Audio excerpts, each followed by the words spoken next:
ఒక పెట్రోల్ బండి కొన్నాక అది కార్ అన్నా బైక్ అన్నా మనం ఏం ఎక్స్పెక్ట్ చేస్తామో, ఎలాంటి ప్రాబ్లం లేకుండా నడవాలి, రిపేర్ లేకుండా ఉండాలి, మైలేజ్ ఎక్కువ ఇవ్వాలి అనేదే కదా మనం ఎక్స్పెక్ట్ చేస్తాం. పెట్రోల్ ధరలు పెరిగితే మనం అడ్జస్ట్ అవుతాం, కానీ ఆ పెట్రోలే మన బండిని నాశనం చేస్తే మనం తట్టుకోగలమా?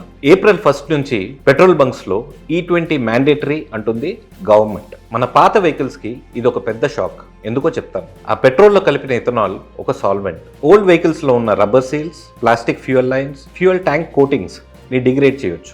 ఎథనాల్కు ఉన్న ఇంకో ప్రాపర్టీ, ఇట్ ఇస్ హైగ్రోస్కోపిక్. సింపుల్గా చెప్పాలంటే వాటర్ని మ్యాగ్నెట్ లాగా అట్రాక్ట్ చేస్తుంది. వెహికల్ ఐడల్గా ఉంటే ట్యాంక్లో వాటర్ సెటిల్ అవ్వచ్చు, తుప్పు పట్టచ్చు, ఇంజిన్ డ్యామేజ్ కూడా అవ్వచ్చు. అప్పుడు స్టార్ట్ అవుతాయి frequent servicing, fuel filter replacements, oil changes. Mileage గురించి మాట్లాడితే ఎథనాల్ ఎనర్జీ పెట్రోల్ కన్నా 33% తక్కువ. మన కంట్రీలో వెహికల్ అనేది ఒక sentiment. Bike 15 years, car 20 years వాడతాం. రిపేర్స్ ఫ్రీక్వెంట్ అవుతే, స్పేర్ పార్ట్స్ దొరకపోతే ఓల్డ్ వెహికల్స్ స్లోగా స్క్రాప్ మెటీరియల్గా మారిపోతుంది. ఇండియాలో రఫ్లీ 15 to 20% ఆఫ్ వెహికల్స్ 15 years కన్నా ఎక్కువ ఏజ్ లో ఉన్నాయి. These are mostly owned by rural and lower middle class people. కానీ గవర్నమెంట్ పర్స్పెక్టివ్ లో E20 వల్ల ఫ్యూయల్ ఇంపోర్ట్స్ తగ్గుతాయి. ఎథనాల్ బ్లెండింగ్ వల్ల every year 1,44,000 crore foreign exchange save అవుతుంది. ఫార్మర్స్ కి 40 to 45,000 crore income support create అవుతుంది. కానీ బ్లెండెడ్ ఫ్యూయల్ అయినా ఫ్యూయల్ ప్రైసెస్ తగ్గుతాయి అని గ్యారంటీ లేదు. ఆంధ్ర, తెలంగాణలో 3.5 crore వెహికల్స్ ఉన్నాయి. ఇందులో 85% 2023 ముందు మ్యానుఫ్యాక్చర్ అయినవే.